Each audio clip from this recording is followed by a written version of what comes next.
Es la tarde en Galicia, con Ignacio Balboa.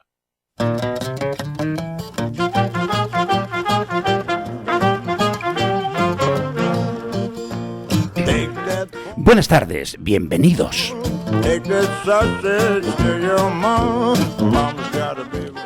¿Se acuerdan ustedes cuando estudiaban que siempre decíamos, yo estas cosas no sé muy bien para qué las estudio si no me van a servir para nada? Por ejemplo, alguien decía que se iba a dedicar a las ciencias y por tanto aquello de estudiar filosofía o latín le parecía cuando menos inútil. Y al contrario, gente que quería hacer lo que se llamaba entonces letras, decía, ¿yo para qué quiero estudiar matemáticas si yo no las voy a utilizar en mi vida? Tendrían que haber visto lo que ocurre hoy, en que las matemáticas están en todas partes. Y una parte importantísima de nuestra vida está regida gracias a desarrollos debidos a las matemáticas. De hecho, hay incluso cátedras que se llaman de matemática aplicada. Por ejemplo, en la Universidad de Vigo. Y un catedrático de matemática aplicada, el profesor José Durán y Castrillo, nos acompaña. Don José, buenas tardes. Hola, buenas tardes, ¿qué tal? Oye, José, ¿seguimos teniendo todavía esa manía de pensar que las matemáticas no valen para nada y, sin embargo, están metidas, vamos, hasta en la pasta de dientes? Bueno, afortunadamente las cosas van cambiando. Efectivamente, hace un montón de años la gente pensaba que los matemáticos éramos unos seres raros, que nos metíamos en nuestro despacho con nuestros papeles a hacer fórmulas, pero bueno, esa idea está cambiando porque hoy día las matemáticas, como bien has dicho, están presentes en muchos procesos de la ingeniería y de la vida que nos rodea. Hace poco se comentaba ahí en la misma radio el tema de la biomedicina. Bueno, pues cada vez hay más gente investigando temas de la salud mediante modelos matemáticos y están presentes, como te digo, en todo el aparato industrial, en todo el sector industrial que nos rodea y en todos los avances tecnológicos. Una de las ventajas probablemente más importantes que tiene la matemática es que permite desarrollar modelos que luego se pueden convertir en realidad sin tener que recurrir precisamente a materializar esos modelos hasta que realmente parece que es útil, ¿verdad? Efectivamente, es una herramienta barata, como se dice ahora, low cost, porque las matemáticas permiten desarrollar modelos matemáticos que simulan los procesos o los fenómenos que nos rodean, que hay en la naturaleza, que hay en los procesos industriales, y la simulación virtual es mucho más barata que la simulación experimental, y de hecho hay a veces experimentos que no se pueden realizar. Uno no puede hacer la simulación de un accidente en una central nuclear. Sin embargo, virtualmente sí que se pueden simular esos accidentes, resolviendo modelos matemáticos, claro. Y hoy día, con el avance de la computación, de los grandes ordenadores, pues que permiten resolver esos modelos matemáticos con métodos numéricos, pues garantizan un poco las salidas. Fíjese usted que en muchas cuestiones, por ejemplo, ahora que está muy de moda también la Fórmula 1, la automoción, sí, y las grandes innovaciones que vienen por ahí, se hace muchísima simulación numérica y también tratamiento de datos, porque la gestión de datos, que es otra de las partes importantes de las matemáticas, la famoso Big Data que se habla ahora, ¿no?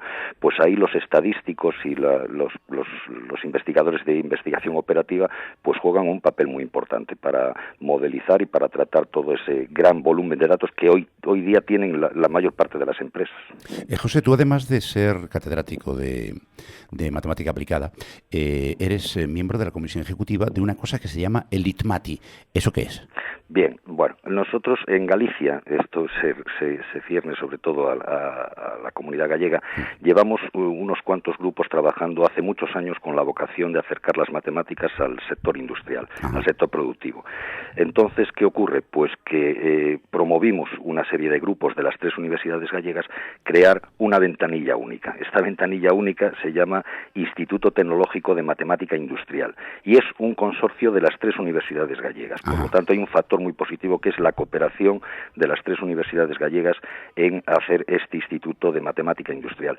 Y nos está yendo muy bien porque cada vez estamos promocionando muchos más contratos y las industrias, las empresas, sobre todo de aquí de Galicia, se acercan cada vez más a nosotros para resolver problemas que tienen en sus procesos, en diseño de piezas mecánicas, en procesos de transmisión de calor, en aeronáutica, naval, bueno, en muchos sectores estamos interviniendo. Y es un consorcio, como digo, de las 3 universidades gallegas. Oye, estos días estáis celebrando la 19ª Conferencia Europea de Matemáticas para la Industria y además con aportaciones importantes desde vuestro lado. ¿En qué consisten fundamentalmente las aportaciones que habéis hecho? Bueno, nosotros dentro de este Congreso Europeo de Matemáticas para la Industria, que ya es la 19ª edición, lo cual quiere decir que en Europa, y se celebra cada 2 años, en Europa hace más de 40 años que ya estaban muy metidos en este tema de acercar la tecnología matemática a la industria, nosotros participamos ahí con un mini simposium donde presentamos casos de éxito que ha habido entre el Instituto Tecnológico de Matemática Industrial y algunas empresas importantes. Por ejemplo, empresas como Ferroatlántica, que todos sabemos que se dedica a altos hornos para obtener silicio de mucha pureza, o con Repsol, que lo conoce todo el mundo, y también con una empresa holandesa, noruega, que se llama Tecnova, que se han hecho cosas también para procesos metalúrgicos, y también para el tema de tratamiento de datos, como yo te decía antes, con la empresa Innova y Naer. Por ejemplo, con Ferroatlántica lo que se hace dentro del Instituto de Matemática Industrial es simular virtualmente los hornos de fundición electromagnética, porque son procesos muy complicados, de muy alta temperatura, el silicio tiene que salir con un 99,999% de pureza, y toda esa tecnología es muy cara. Por lo tanto, todo lo que se sepa previamente de cómo funciona el proceso con la simulación matemática, la simulación virtual, como te digo, pues es muy importante. Por ejemplo, con Repsol se trabaja en varios problemas, porque Repsol ha confiado mucho en este instituto, y desde la optimización de la producción en las plantas que tiene ahora, hasta optimizar diseño de baterías de ion para vehículos eléctricos, o también análisis de cinéticas químicas en la industria del petróleo, y eso pues se está haciendo en colaboración entre la empresa y este Instituto de Matemática Industrial. Así a primera vista, José, la primera pregunta que me viene a la cabeza, y esto sobre todo cuando hacéis aplicaciones tanto en la industria como algo que has mencionado tú antes, que es la bioingeniería, a uno se le ocurre preguntar, oye, ¿y cuál es la fiabilidad de esos modelos cuando los comparamos con la realidad? Bueno, efectivamente, la modelización matemática se diseñan las ecuaciones de la física y del fenómeno, y luego hay que aproximarlas numéricamente, hay que resolverlas numéricamente. Pero claro, hay una cuestión muy importante que es la validación. Claro. Y la validación de los resultados se hace muchas veces con algún tipo de experimentación en laboratorio, claro está, o con algunas medidas en planta. Es decir, si uno hace una simulación, pongamos por ejemplo el túnel de viento. Antiguamente, para construir el diseño de un automóvil se creaba una maqueta, se metía en una cámara grande, un túnel de viento, se soltaba aire con partículas fluorescentes para captar los movimientos del aire, y eso ahora pues no se suele hacer porque eso es muy caro. Lo que se hace es simular las ecuaciones en el ordenador. ¿Qué es lo que ocurre? Que cuando se empezaron a hacer estos modelos de simulación de mecánica de fluidos para los vehículos, para la aerodinámica de los vehículos, se contrastaron los resultados con las experimentaciones en túnel de viento, y por lo tanto esos programas informáticos, esos códigos quedaron validados porque sus respuestas eran iguales o muy parecidas o muy similares a las que se obtenían en la experimentación. Claro está, con un coste mucho más barato, como decía yo al principio. Claro. Por cierto, que en uno de esos túneles aerodinámicos, túneles de viento, de puñetera casualidad, se descubrió una manera de tratar las piedras del riñón por la empresa Dornier, que era una aeronáutica. Sí, tienes tu razón, porque es que las matemáticas son muy transversales. Claro. Para que te hagas una idea, por ejemplo, yo trabajo particularmente en modelos de transmisión de calor, en ecuaciones derivadas parciales, en transmisión de calor. Bueno, pues esas ecuaciones que sirven para simular procesos de metalurgia o de fundición, sirven también, por ejemplo, para ver la evolución de activos financieros. Por ejemplo, o de evolución de pólizas de riesgo en seguros. Es decir, que las matemáticas son muy transversales, sirven para muchos sectores, y muchos problemas, aunque sean de diferente índole, tienen una formulación matemática parecida, similar, y por lo tanto los métodos de resolución son también similares. Tienes razón. Hay una comunicación que me llamó particularmente la atención, que es las matemáticas en los servicios de emergencias.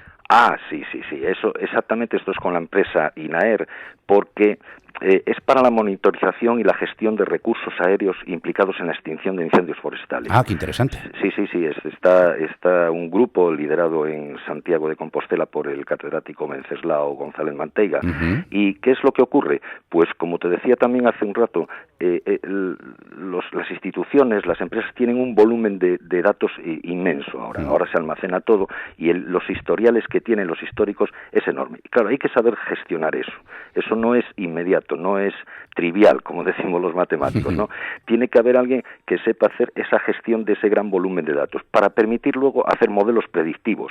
Y entonces, como ya hay mucha historia de los por desgracia, de los incendios forestales en Galicia, bueno, pues ese volumen de datos ha originado que este grupo de investigación dentro del ITEMATI haya generado modelos predictivos en el sentido de que cuando aparece un nuevo incendio, el manejo de los datos anteriores y tal origina decisiones, es decir, proporciona decisiones a tomar al gestor y por lo tanto a mover esos recursos que tiene aéreos o incluso de humanos para la extinción del incendio, sí. Al fin y a la postre, la logística no es más que eso, ¿no? Sí, lo que ocurre es que, bueno, hay problemas que son muy difíciles, claro, y hay que ser un especialista, un experto en estadística y en investigación operativa para poder resolverlos. Pero bueno, en definitiva, el objetivo final es tratar de simular qué es lo que está pasando, simular virtualmente qué es lo que está pasando y, por lo tanto, tomar decisiones a partir de esas simulaciones en ordenador que se hacen en tiempo real en la mayor parte de las ocasiones. Oye, ¿y esas aplicaciones de la gestión inteligente de datos y sistemas analíticos en la industria marítima?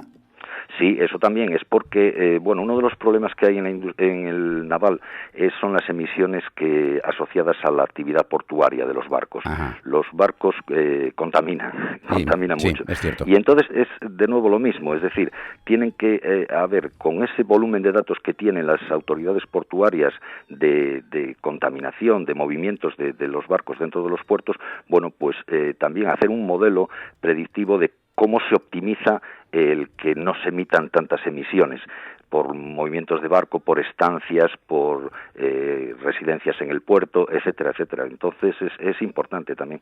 Se trata de optimizar. Las matemáticas, una de las partes muy importantes es optimizar.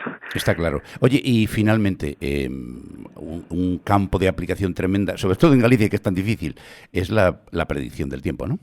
Sí, los modelos matemáticos es muy complicado, sí, efectivamente. El volumen de ecuaciones que hay que resolver de la atmósfera, de las interfaces con la tierra, con el mar, etcétera, son modelos muy complicados. Ahí hay mucha gente trabajando, muchos expertos trabajando en ese tema, cada vez se va más.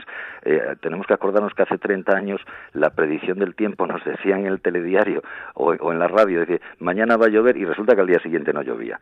Y hoy en día ya el avance de esos modelos matemáticos pues garantiza que al menos en 3 días, 4 días prácticamente aciertan hasta la hora en que va a haber lluvia, por ejemplo. Y además en algunos casos, en alguna aplicación que está disponible para cualquier smartphone, en algunos casos incluso con 5 kilómetros de distancia, que a mí es una cosa que me sorprende muchísimo, porque yo que soy practicante del golf, sobre todo los fines de semana, que desde mi casa a un campo de golf que está a menos de 10 kilómetros, es que me lo malla, ¿eh? Sí, perfecto, pero eso es un poco lo que te estaba comentando yo, que se ha avanzado mucho en los modelos de predicción meteorológica y su resolución numérica y por lo tanto cada vez se afina más.